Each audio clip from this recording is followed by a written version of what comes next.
এই আইনি পারমিশন দিচ্ছে গোহত্যা করা যেতে পারে, কি ধরনের গরুকে হত্যা করা যেতে পারে এবং কি পরিপ্রেক্ষিতে করা যেতে পারে। এখানে একটা ছাড় দেওয়া আছে। ছাড়টা কি আছে?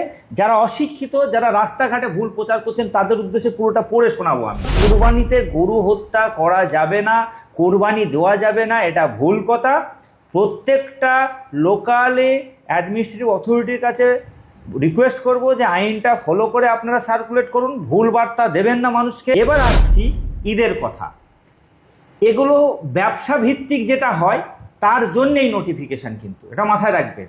কারণ অনেকে অবৈধ ব্যবসা করে, একদম করে, যেখানে সেখানে গ্রামে মুসলমান গ্রাম বলেই আমি সেখানটাতে গরু হত্যা করব, ব্যবসা করব, একদম এটা অন্যায়। এবং সেখানে হাইকোর্টের যে কেসগুলো বলা হয়েছিল কাইন্ডলি দেখবেন, WPO 372/2019, WPA 350 2023, যেটা এখন নোটিফিকেশনও আছে।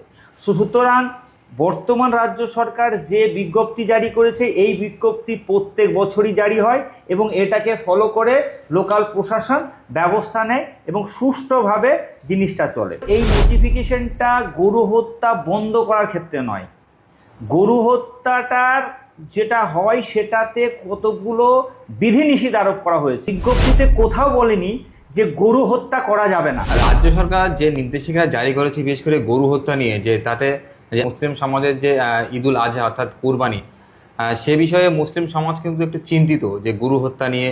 এ বিষয়ে আপনি কি বলবেন? দেখুন, প্রথম কথা বলতে এই প্রথম বিষয়টা জনসম্মুখে এসছে এটা তা নয়। রাজ্য সরকার যে বিজ্ঞপ্তি দিয়েছে, এই ধরনের বিজ্ঞপ্তি প্রতি বছর হয়। এটা সোশ্যাল মিডিয়াতেই মানুষকে বিভ্রান্ত করে তুলছে এবং ভুল তথ্য দিচ্ছে। আমি আপনাকে বলে দিই, আমি তথ্যভিত্তিক ছাড়া কিছু বলি না। ওয়েস্ট বেঙ্গল